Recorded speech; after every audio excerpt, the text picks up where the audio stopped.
Thank you very much. Hello, Corby. Oh, wait. Are we in Kettering? That's it. I'm firing my agent. Cheapskate. So, my name is Jack, and I thought I'd just start by saying that you've stuck with me for a little bit longer than expected because our only other comedian today, is not here. He's had to go to hospital after suffering a career-ending injury. He blew his middle finger off. I'm already on the bar, aren't I? I'm already on the bar. They asked me to keep this thing family friendly. But what does that actually mean? It's such a vague term, you know? I mean, it can mean so many different things. But, I mean, even if it just meant no swearing and no penis jokes, I got Tourette's. So even if I make it through that, somebody give me a medal. Now, it looks like they have learned their lesson from last year to not let a ginger out in the sun. I mean, myself and Sunlight, we go together like tequila and driving. I mean, if I spent 5 minutes out there, I'd look just like Donald Trump. I mean, even every woman on Love Island would look at me like, I think you've overdone the bronzer, babe. Probably the only full sentence those idiots could ever say. But speaking of idiots, hello everyone, that is me. So I have a habit of getting hurt in the stupidest ways possible. Case in point, what happened at work very recently. Because I had to get rid of a bunch of electrical stuff. And the rim of our electrical bin is like 8 feet off the ground. Who are they hiring here? LeBron James? Kobe Bryant? I mean, this is Kettering, not the NBA. Anyway, so one of these things I had to get rid of was a Hoover. Don't ask. It was literally just sitting there collecting dust. Oh, good. So you like the clever stuff? Good to know. Anyway, so I was trying to get rid of this thing, tried to get it up over the rim, but I didn't have the best grip on it. So sure enough, it fell back and right on my head. Oh, it hurt so much. I tell you, it sucked. All right, that one took a while. I don't know why. Oh, yeah, we're in Kettering.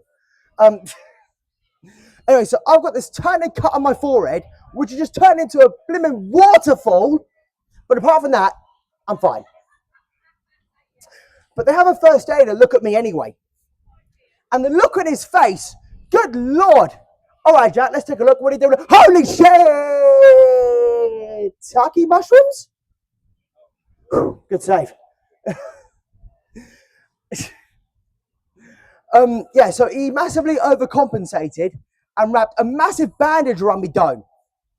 And not gonna lie, with the white band around my head and the blood just slowly seeping through, creating a massive red spot right in the middle of my forehead, I didn't look like someone who just got smashed in the face by a household appliance.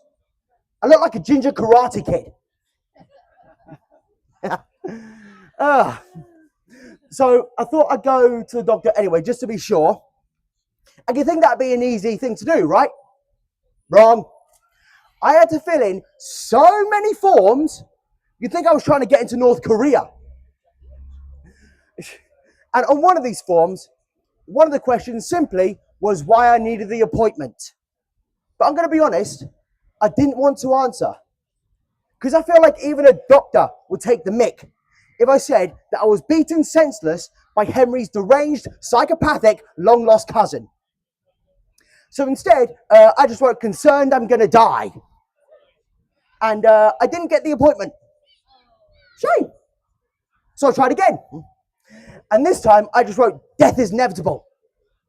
And I did get it. Boom. But that meant I had to spend the next 20 minutes convincing the doctor that I was not about to top myself.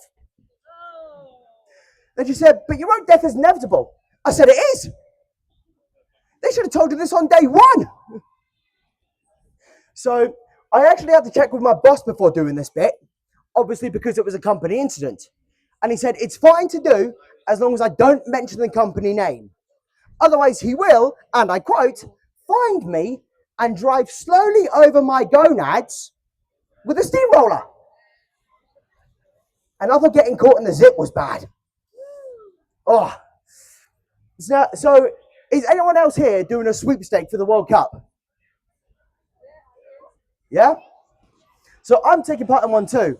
At work, I pay £2, and if the team I get given wins, I get all the money in the pot. Simple as that. And I'm feeling pretty good about this.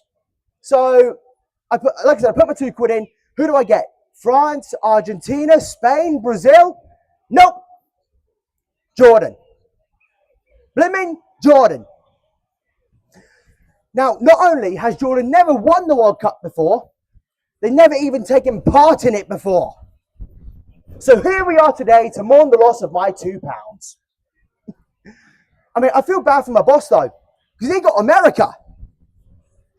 I mean, they are definitely not going to win.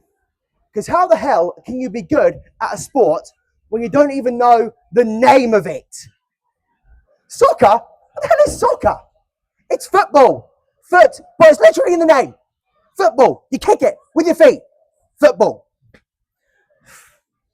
But then again, I mean, their version of football is what? Rugby?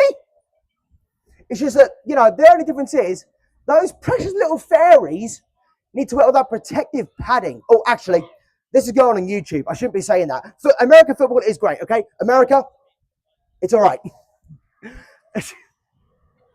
All right, so moving swiftly on. We all have pet peeves, don't we? The small little inconveniences that annoy you to no end. No, not me.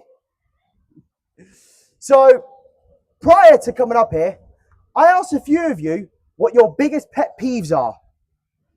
And these are the best ones. I chose 5. I'm not going to mention any names.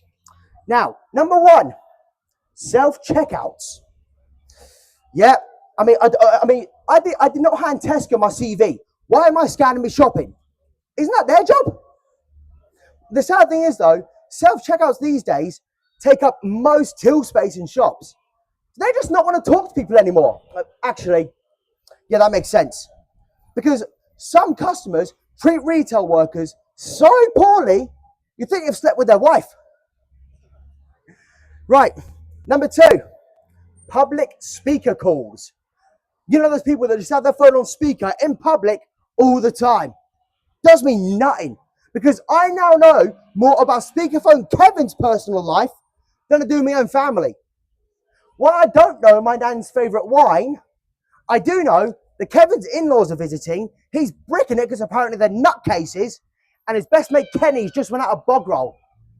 Don't worry, Kenny. Be a man. Use your hand. That was pretty grim. But nowhere near as bad as what you hear from these people sometimes. I mean, I don't know who Maria is or what Carlos did to her, but I don't care. And neither does anyone else at the funeral. Shut up. That got a bit dark. Right, number 3, being left out and ignored. Let's skip that one. Right, number 4. Oh, okay. Now, I can relate to this one. So, I have a pretty bad stutter. And in my last relationship, it was much worse. Not because I was nervous or anything, because she kept stealing the duvet at night. I was freezing. Can I have the quilt, please? I just tried to fake a stutter and actually started stuttering. Damn it. But anyway, if you are the type of person to do that, I really hope both sides of your pillow are warm at night. And number 5, Taylor Swift. This is why I didn't mention names. Because I know there's going to be some Swifties in the audience that are going to target this person like, you mother family-friendly sense of heart, man. Right, anyway, you're probably wondering what my biggest pet peeve is. And just thinking about these people makes my skin crawl. Funny enough, if my skin really was crawling, it'd probably still move faster than these people. Yep, my biggest pet peeve is slow walkers. I mean, here's the thing. I am quite the walker, right? Just to clarify, that is Walker, Dad. For those who don't get that joke, someone will explain it to you on the way home. Don't do it. Anyway, but thankfully, when the robots do take over, this lot will be the first to go. But you know what's worse than slow walkers? You know those people that just abruptly stop in the middle of the pavement like their controller just died. I mean, I've been stuck behind both of these before, right? In unison. Literally having just bought a fresh carton of milk. I had a block of cheese when I got home. It was a 200-yard walk. But like I said about these people that just abruptly stop, right? It makes you wonder, what went out of batteries? Their shoes or their brain? Unless, of course, it's a vegan, flat earther, or politician. In which case, we already know the answer. It's their shoes. Because surely the brain can't die twice. Yeah, so this is what I do. This is what I do for a living. I can't wait for when someone asks me what my biggest accomplishment was, and I said, I told a joke. Compare that to my brother, he's got a list of accomplishments longer than my arm. Most noticeably, he's done the Duke of Edinburgh. Yeah. He said something racist and crashed his car. Well, ladies and gentlemen, I'm going to leave you with this, because to be honest with you, well, it's not mine. I just want to say you've been a fantastic audience. I hope you enjoy the rest of your day here at KettFest. My name is Jack. Thank you very much.